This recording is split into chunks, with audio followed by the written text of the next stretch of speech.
Like many young boys, I was probably drawn to the martial arts for all the wrong reasons. But as fate would have it, I was very, very blessed by finding the right teachers. This quickly changed my life and the quality of my life by understanding the laws of cause and effect and how they impact other people. The martial arts then became a path to cultivate compassion and understanding and help me realize how we can all help one another. Then and only then, Aikido became a perfect vehicle to develop the physical self and the spiritual man simultaneously.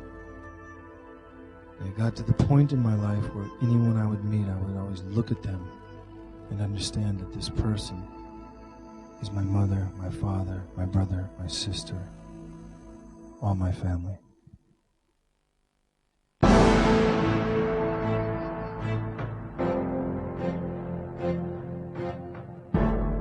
You never know how long the battle's going to be.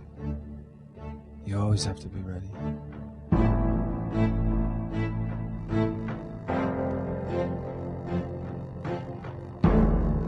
My name is Ben Dang, and I've been studying with Seagal sensei, or Taka sensei, for around 14 years now.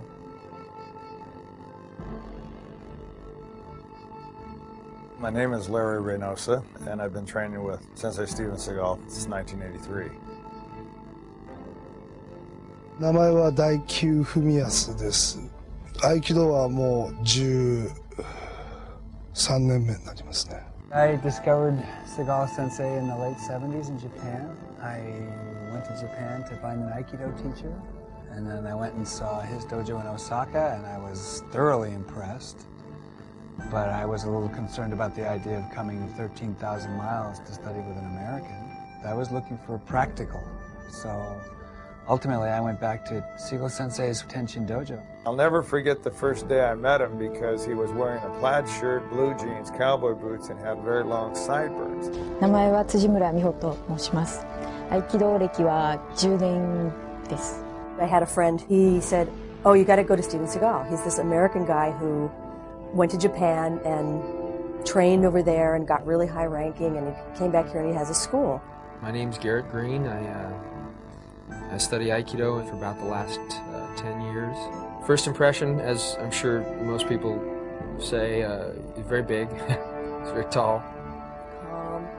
Big hands and centered. A presence that, you know, even somebody that doesn't study Aikido can feel. There was a magnificence about him as well.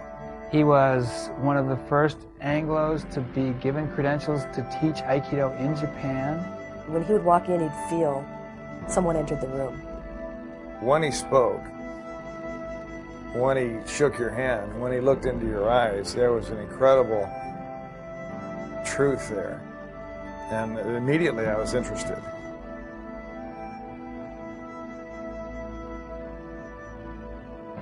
第一印象は思ったより何ですか、そういう遠い存在的な感じはしなかったっていう感じです。なんか親しみを感じるというか。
I feel like I was very fortunate. I was in the right place at the right time. Tenshin Dojo is in Osaka, in Juso. Juso is outside, it's on the outskirts of Osaka. The dojo population was probably 3/4 Japanese, 1/4 European and Australian. 非常にリアルな本当の戦いというものを映像の中でも完全にいつも意識しているというリアルファイトに徹しているというのは、まあ単に見せ物だけじゃないというのが一つの彼の特徴だと思いますね。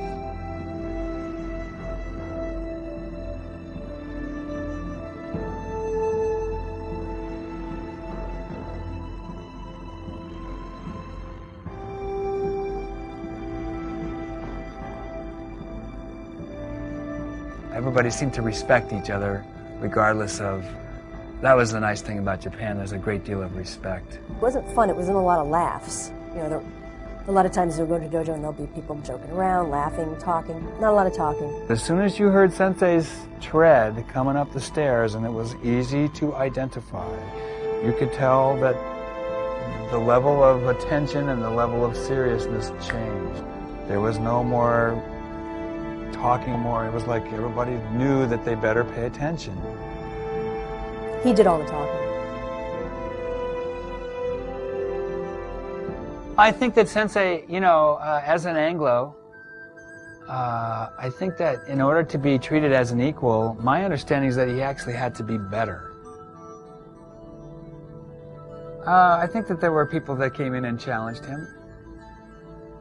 He didn't have to be tough, he just was. You don't get to deal with the man to start with. You got to prove yourself against his students first. I had no idea what he was doing.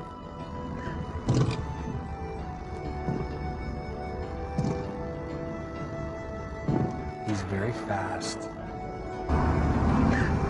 Like lightning.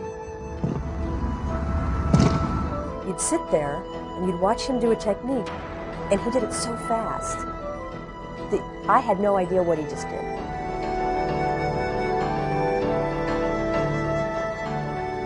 What did he do? It was too fast, I couldn't see it. And then he did these great flips and different kinds of falls, and then I saw everybody else doing it, and they didn't do it anything like the way he did it.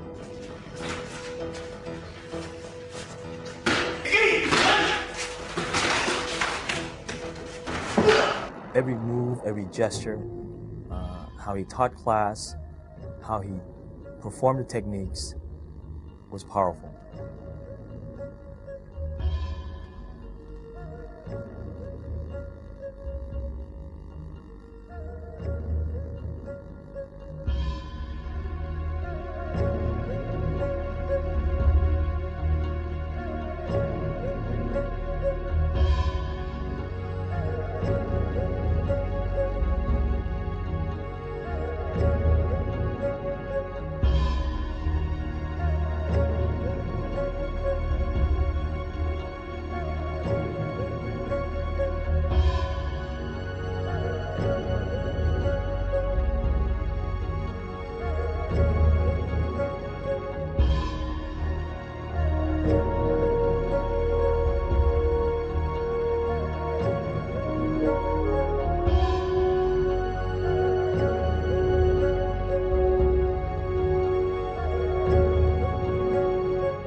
日本には文武両道というのがあって、両方が均等に発達していかないことにはいけないというふうに思っております。Sensei taught a pretty form. He taught, and when he did speak, he taught in Japanese.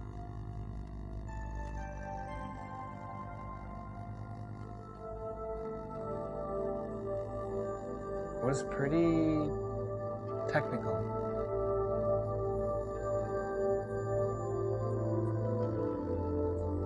He would always stress the basics.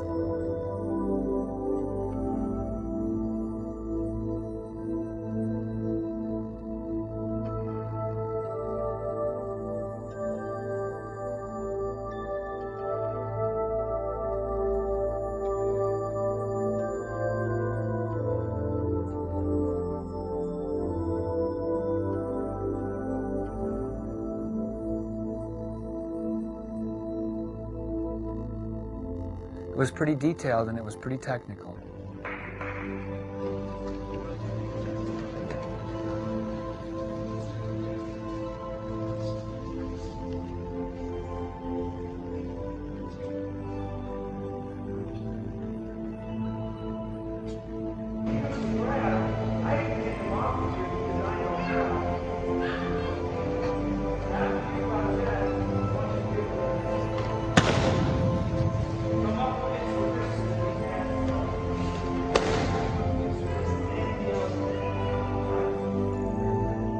That was really my first exposure to Aikido in any way.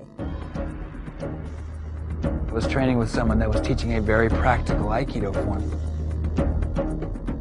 It should be practical. If you practice on a practical level, then you can take that form and you can dance with it. But if you are trained in a dance form and you suddenly need to use it practically, oh, you might be disappointed. You know, you don't take a knife to a gunfight, basically, is one of the things that I was taught by him.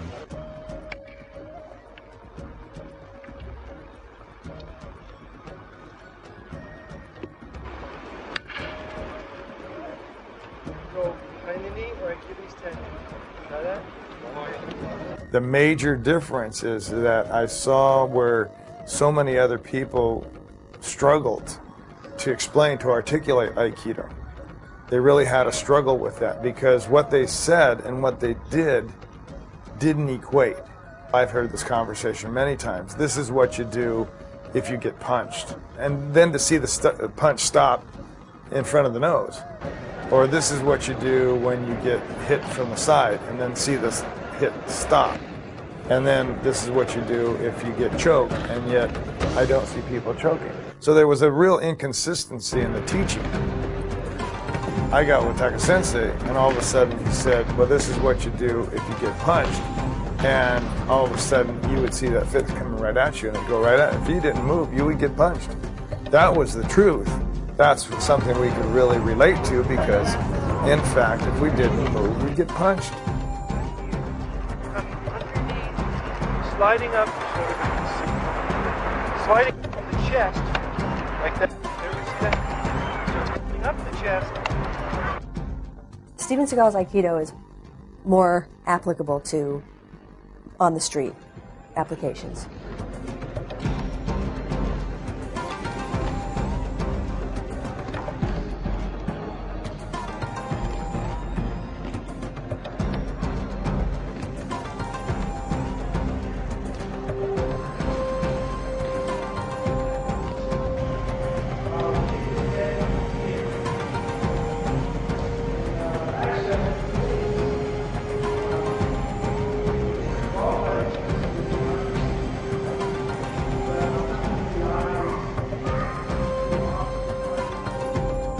A lot of us join and learn his style of Aikido because we want to have confidence.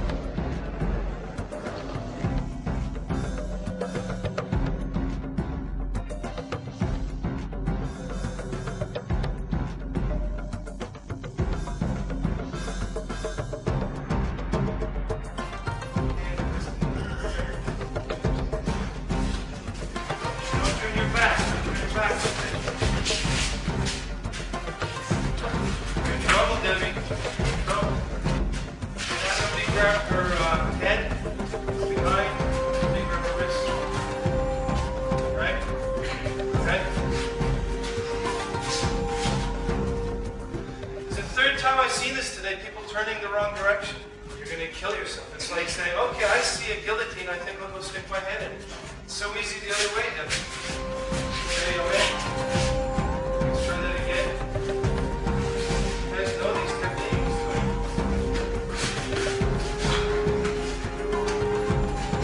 Yome.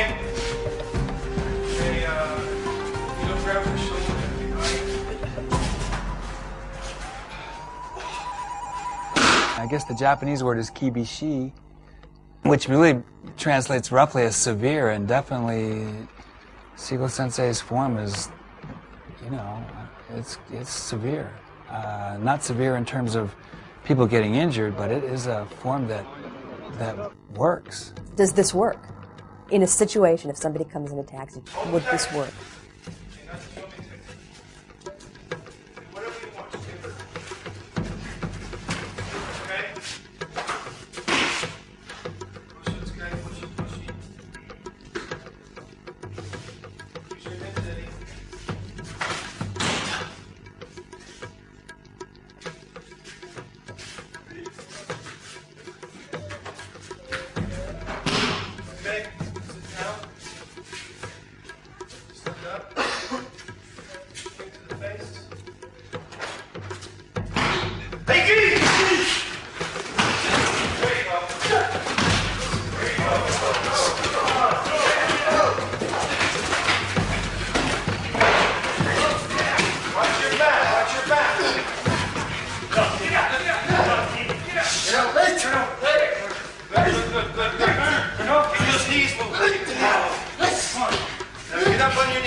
There was a great lesson there that I keep reiterating, is that truth of that honesty in training. Because without the honesty in training, there is nothing. That's what's great about Taka Sensei's Aikido.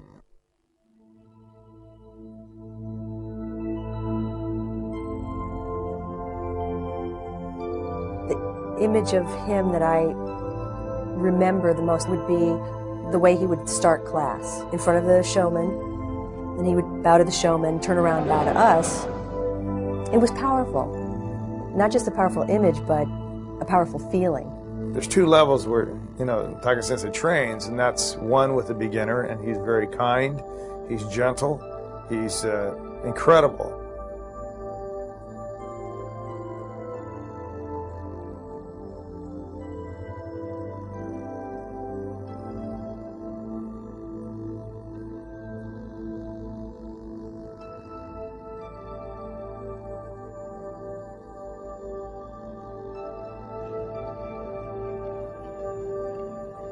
He has the ability to deal with you at a level that you can understand.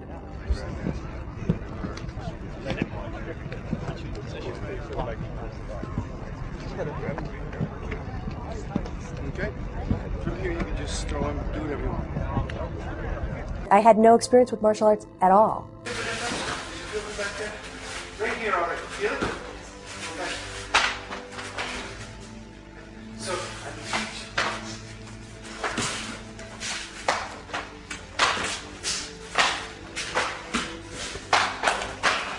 Feel the difference? It's kind of hard to grab them because I'm taking you from back there. From right here, I have. Feel it? That's what you gotta do. Can't get him here. It's too late. He would often talk about te sabaki, ashi sabaki, hand position, foot position.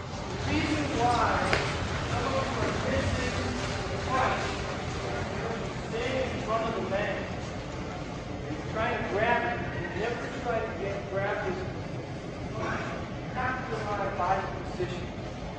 Body position, whether it's shooting, wrestling, whatever it is, you have to have a body position. He punches and brings his hand back.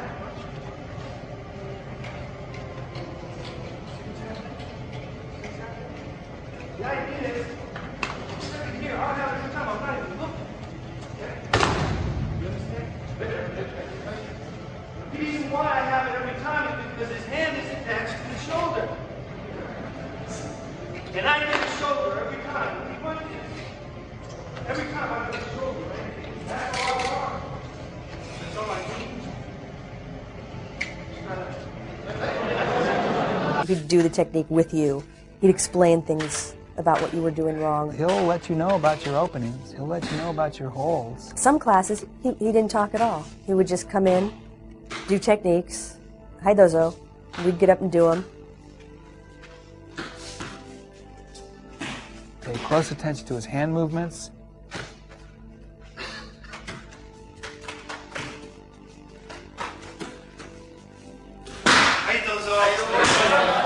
He would walk around to each of the different couples doing it, and then he'd give you tips, pointers.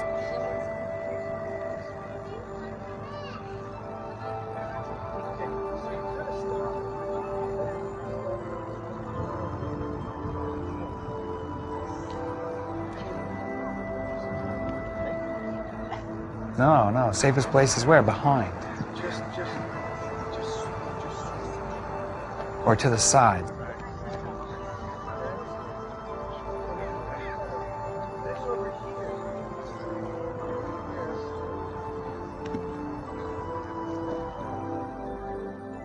First, one person's the nage, or the thrower, that gets to practice the technique that's presented by the teacher.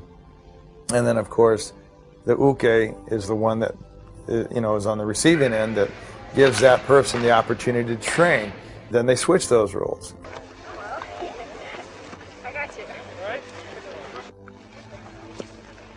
All that stuff he talks about with kicks and avoiding overhead strikes, it's all very precise. That's why that hand comes I'll start out up here. And when I learn to raise my elbows to the top of my head, your hand and whatever's in it, always going to be guided away from any anxiety. So his whole head is vulnerable. It's right across. So if I have a knife in my hand, I'll cut his arm off. If I have a strong fist, I'll break his arm. If I have a club in my hand, I'll break his arm. So this is the cardinal no-no. This does not exist in Aikido or any good martial arts. The movement is not even here, but here, so that his head and everything else are protected. Here, so this way. You'd get individual attention.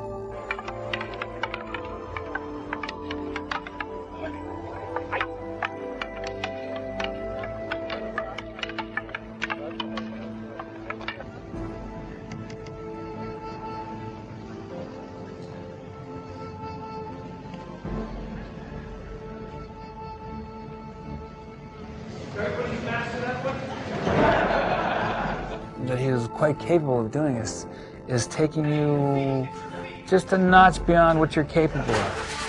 Get your feet out of there! Get your feet out of there! Get your feet!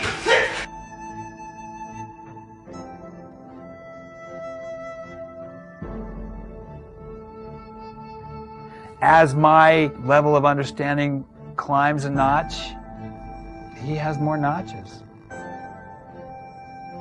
That creates confidence.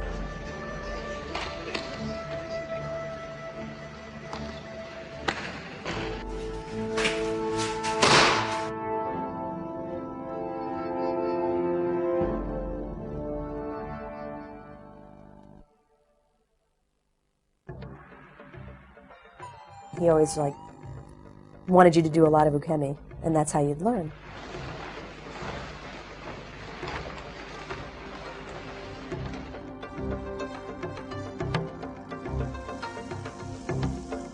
To learn how to fall, how to conquer the fear of falling, how to not panic in a fall is more valuable from a self-defense point. I mean, we will all fall down. It's more likely that you will fall than it is that you will be attacked, ever. So learning how to deal with the ground is, I think, a valuable tool. If you did a fall wrong, it hurt for days. Ukemi is to provide the honest attack that might occur as a possibility on the street.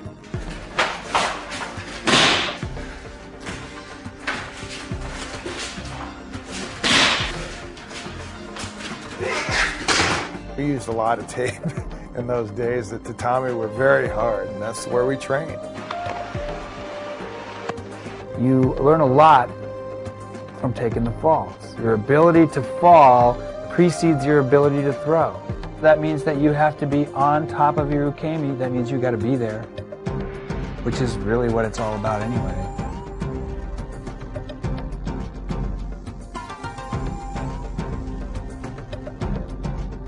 I learned how to fall really well because the mats were really, really hard.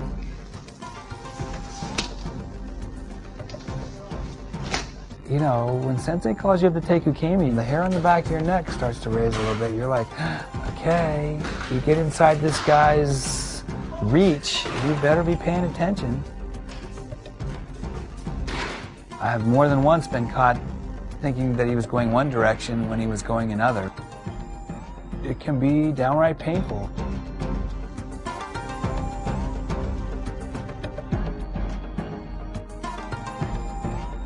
The opportunity to take ukemi from the sensei is not that many people get that opportunity, so I was very grateful. Anybody that has been on the mat with Taka Sensei knows that there is truth in Aikido.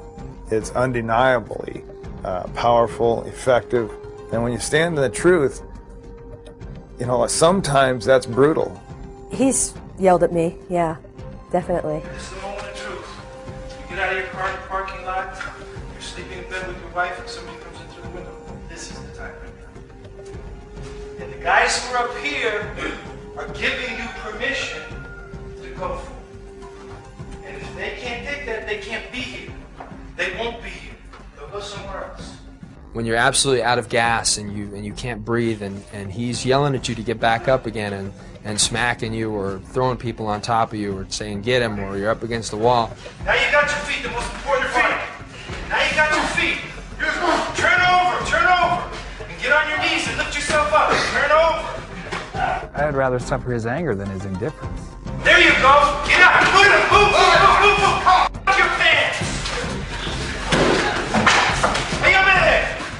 I see you trying to pull your pants up again at a time like this. I'm going to hit you myself.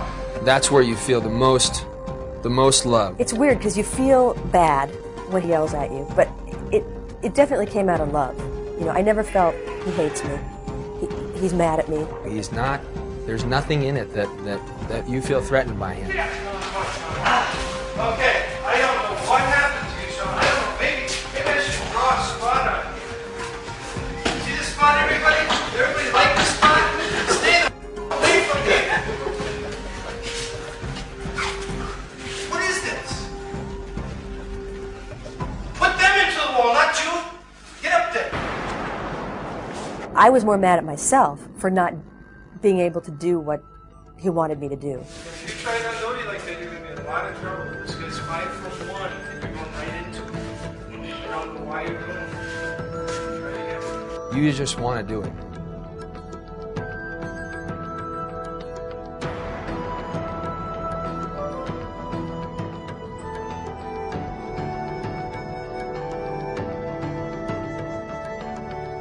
You'd always feel that he's doing it for your benefit. If he yelled at you, that would make you come up to where you needed to be. But he did it out of love.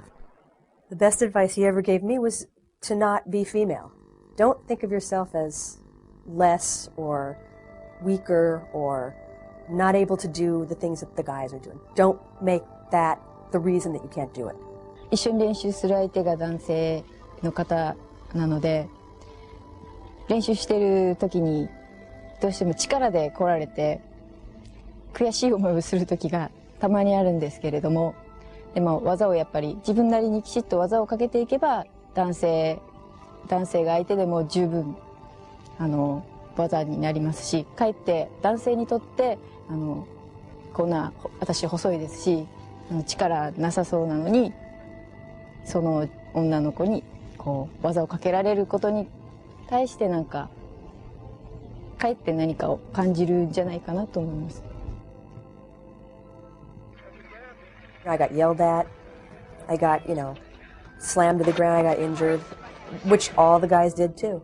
There was no difference. When I was out there, I could be a guy, I could be a girl. It did not matter. Debbie was a very, very good Aikidoist and very strong-willed. The way Taka-sensei teaches it is it doesn't matter, your size or your strength doesn't matter. If you adhere to the basics and the principles that we practice, women can be incredibly powerful. He used to always say, you actually have an advantage, being female. Women can do better Aikido than men because they don't have the strength. They have to do the technique better than we do in order to make it work. I think it's the best art for women to take because it doesn't require strength. It really requires agility, if anything. And women are more agile than men in many cases. Women being smaller and sometimes, less physically strong than men can benefit so much more from the Aikido of this. It was always saying, it's not a male-female thing. It has nothing to do with that. Try to get that out of your mind. It has nothing to do with how big you are, how tall you are, or how many muscles you have. It has nothing. Aikido isn't based on that. It's how strong your mind is. Essentially, the idea is not to have to use the form. Is to sense what's going on and to realize or figure out a way to create a situation where it doesn't get physical. You kind of become inner strength. You get an inner kind of feeling of calmness and just the fact that you become aware of everything that's around you. That's one of the things that people train in the martial arts for, is to raise their level of awareness of the moment. And definitely he caused that to happen. He caused you to be on your toes.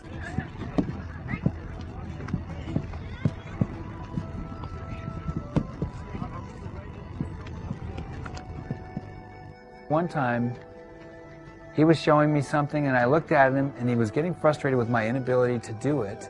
And I looked at him and I said, I'm trying. And he looked at me and he said, trying? He said, stop trying. Just do it. Trying is cerebral. Trying is crap. Students that have come up under him understand. You don't judge. You just do. You just worry about doing your job. Through the physical aspect of hard training, your mind gets set in a certain way. At that point of physical exhaustion, something happens to you mentally, something happens to you spiritually. And I want to say growth happens, I want to say understanding, but it's more than that. It almost builds you from the inside, it makes you stronger. It makes you look at yourself from the inside. It makes you see yourself, your weaknesses, your point of pain threshold. At what point do you break mentally? At what point do you say, that's it, I had enough? And it pushes you beyond that point. I felt that kind of training would get you to the point where later on, and you're old, you can't do that stuff, but you're a rock inside. If there's one person that I could say has an amazing will, it's Steven Seagal Sensei. I got a flyer. There was an open house given by Steven Seagal. I couldn't make it, but I sent a couple of my students down to check it out. I think some of the people that were watching the demonstrations were a little bit astounded because, you know, he would do his, what I call thunder and lightning show at that point. A couple of my students came back very, not only just excited, but nervous. And they virtually told me that he had taken some guy and just smashed him all over the mat, and that damn near killed him. And as soon as he said that, it was very interesting because my interest peaked. Somebody doing real Aikido? It was shortly after that, of course, that I invited him to my West Side Dojo in Ventura, and he taught the very first seminar there, public seminar in America. But most all these seminars that we've had in the past, that the one main and common thread that's from all their conversation is that I can't believe how approachable he is. He's so easy to talk with on the mat. He's very, very, very gentle, very, very soft-spoken. He can be the most gentle, he can be extremely gentle. And he can also be extremely dangerous. The people that are the most capable of deadly waza are also the most capable of being gentle. How do you have the loving, harmonious, flowing, caring, gentle side of Aikido, and how does that relate to what we do in the dojo when we beat the hell out of each other and it's very rigorous and seemingly cruel? You find out that you can be a nice guy and yet be a lethal weapon. The spiritual side kind of came out of that. Life and death is that exact, that exact same, that contrast of, but you can't have one without the other, and to embrace one, you need to embrace both. To accept one, you need to have both. If you train enough, you get both sides of the coin. You train to the point of exhaustion, physical exhaustion, where your body can't go anymore, where your muscle refuse to listen to the brain.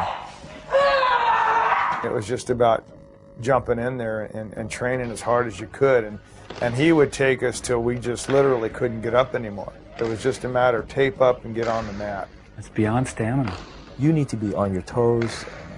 You need to be the best that you can be at all times. You have to be balanced. You have to be on it.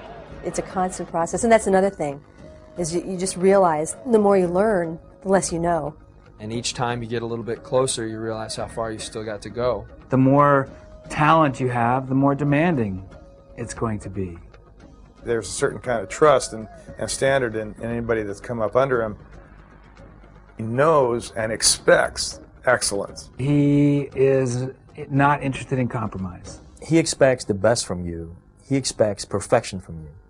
He expects perfection from himself, thus he expects perfection from his student. I'd like to see that again.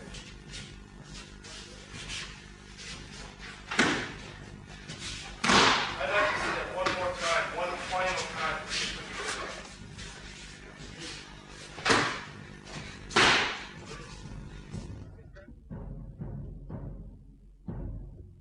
He has a certain standard of what a black belt martial artist should be, especially in Aikido. And that's somebody that has true skills and has been trained well in the basics. I think it must have been like 3 or 4 years before I took the black belt test the first time. Maybe even 5 years. The Dan represents an internalized understanding of the mechanics. One of the reasons that he would run a full class before the test was so that he would drain your batteries, so that he could see what do you have when you got nothing left. How deep can you dig? And basically he shut the blinds, locked the doors, and it was pretty interesting. It was very intense. And he always said it's so simple. You know, it's so simple, but it's so hard.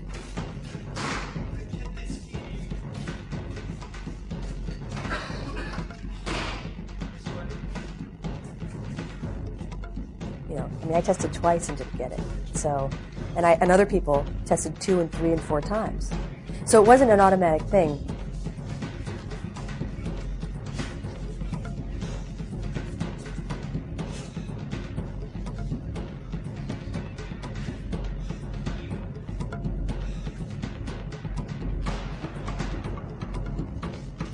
We say if you can make it 15 seconds, 15 seconds.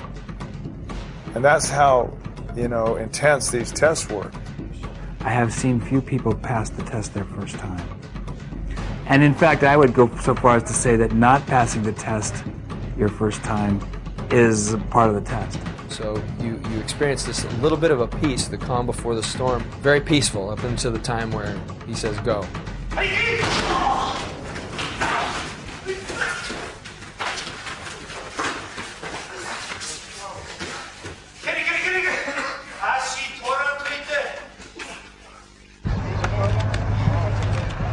That's just down instead of this, which is what you're doing, and I'm exaggerating so you can understand. The idea is you come, I just want to go down so that when he's here next, I can be able to cut my angles. These are my angles. Once in a while I can turn them.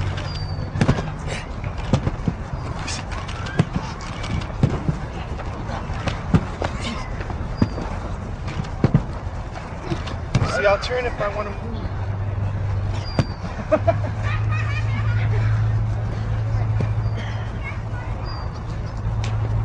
If I want to move.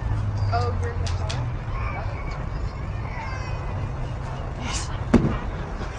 See, from here, if I don't have time to move and you're over there, this is the worst place you could be. If I don't have time to move, I have you both here. I'll either move that way, so I can take a look at each other. So another technique I'm showing you guys is just right here. This is the worst place you could be. I can just flick, come up in here. Where'd you come? Come up in here. Or say nugget. Or did you come? The Dan test represents the opportunity to show that you have internalized the practice. And the randori is the main thing of the black belt test. This was a lesson in fear and overcoming your fears. The randori is where the test, that's where the test lies. Basically, in Taika Sensei's way of thinking, that this is the standard of Shodan, of the black belt. Randori is a multiple person attack. You sit on one side of the dojo, 3 guys are facing you, and when he says Hajime, begin, they just run at you full speed and just try to take you down. In my mind, it's sort of the essence of the form. That is to say, the idea of the form is to be able to deal with more than one attacker at a time. I mean, if you're dealing one-on-one, and certainly we train, that's how we train, but the idea is to finish your form ready for another attack. That is to say, finish in a balanced position. The reason for that is, I mean, O-sensei was a product of sword culture, and sword culture was very seldom one-on-one. Sword culture was more often more than one attacker against a single opponent. So you have to put your forms together. That is to say, you have to blend with one attack coming at you, neutralize that attack, and then immediately be prepared to deal with the next attacker. Basically, you let go of everything that you think you know. It's an exercise in freeing yourself up of thinking about all these things, of thinking about how your knee hurts, or how this last time this guy clubbed me from the side, or any of that. If you think, it's too late. If you take the time to make a decision, it's too late. If you hang on to that and you stand in, you think you know, or in other words, your own arrogance or egotism, if you want to call it, if you stand in that, you'll get smashed. And that's the value of the randori, because basically when they says go, these are three guys that are one breath away from being in reality on the street. I mean, there's been situations, I think, on the street that I would want rather than this.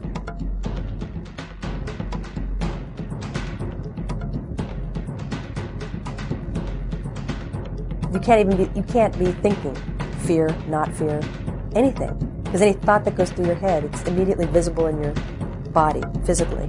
It's a matter of relieving yourself of having to worry about anything, and being able to deal with whatever situation they can throw at you, whatever three minds and the dynamics of three people coming at you at full speed can do. Randori is your first opportunity to get a clue about the infinite number of ways to attack you, to grab you, to punch you, to kick you. And when I say that, I mean that they were free to do that. They could punch, grab, kick, spit, bite, whatever they wanted to do. Of course, on the other hand, you were allowed to do that too. He didn't even care so much in the randori if you even did a technique. He didn't care what it was you had to do. Whatever it was, as far as he was concerned, that was it. You just have to do, and you have to do it very quickly. The main thing is being there in the moment and dealing with nothing but what's there. When you got more than one person coming at you, and they are all coming at you with the same intent, and simultaneously, you don't want to get captured, and you certainly don't want to be taken to the ground. In that instant, he wants you to think, this is life and death. These guys are going to kill you. If they get you, you're dead. Once they hit you, I mean, you realize this is for real. And it gives you an opportunity to understand what letting go is all about. The world doesn't change for anybody. I don't care if you're a woman, I don't care if you're a baby. The world doesn't change. The evil doesn't change out there. All those things that we have to face don't change. Okay? The only way we can teach anybody is by being real. All right? If he can stand up, that's good. If he falls, we'll make him stand up again and again and again. All right? So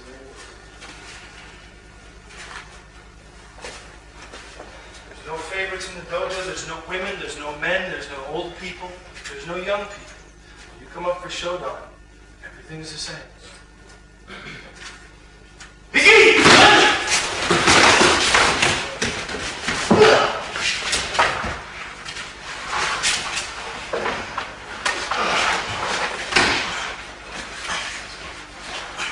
It was the most serious thing I ever experienced. And I mean, even thinking about it, I get just a knot in my stomach. Somebody that's 120 pounds is going to have a tougher time dealing with these three Mack trucks that are coming after her. You know, it doesn't matter. It's what's inside, what you have, your character, and that's what's going to come out in the test. And you're sitting there and you're trying to like prepare, and you're trying to relax your body, and you're trying to just clear your mind so that everything is, whatever it is that comes to you, can deal with it. It's hard to do. It's hard to relax. It's hard to breathe because you've just been doing techniques and you're a little bit winded, and he can say Hajime at any time. He'll be talking like this, and then all of a sudden go, Hajime! You know, and you're supposed to go. So you can't even really be listening to what he's saying. I'm always looking at them as one. See?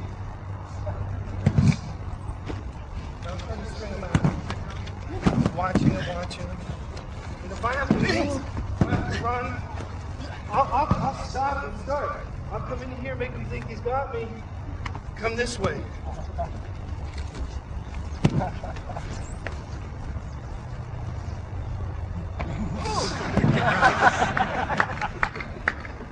But as they grab me, one thing I'll never do is let them have me inside. What I'll always try to do is keep that myself.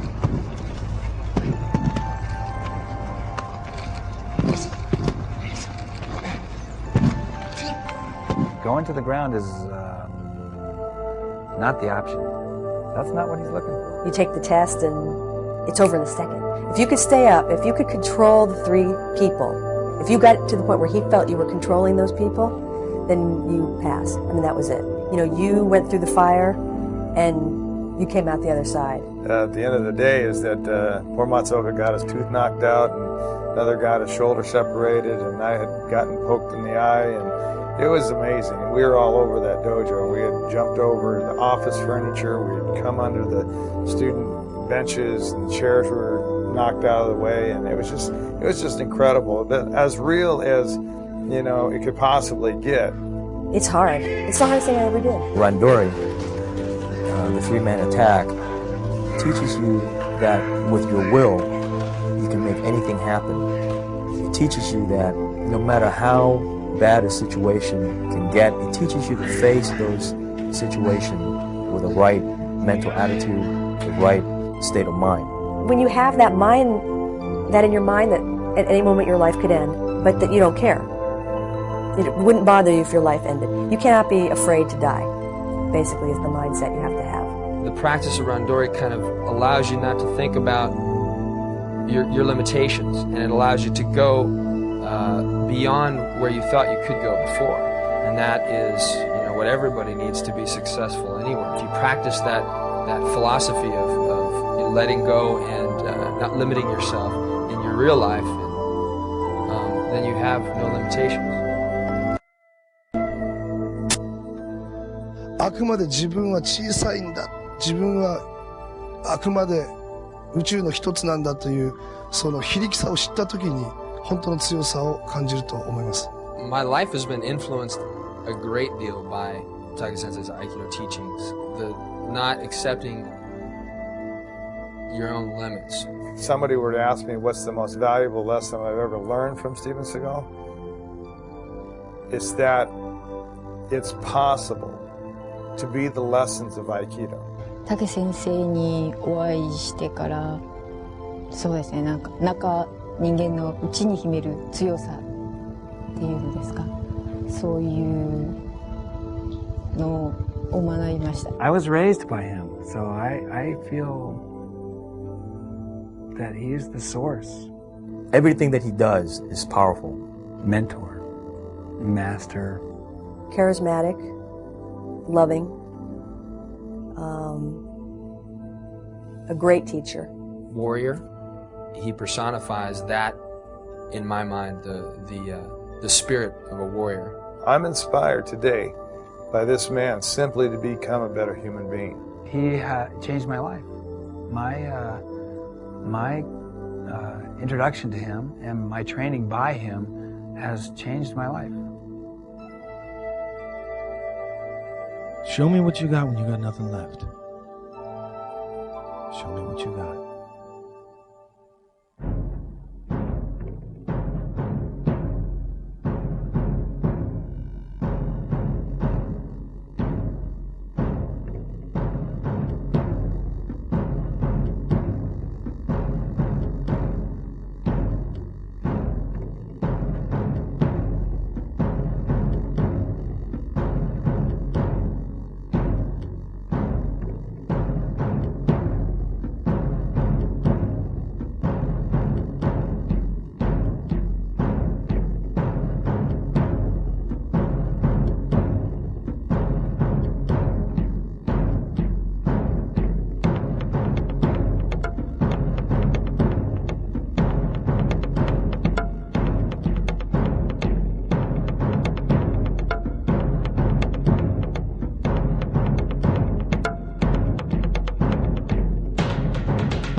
you.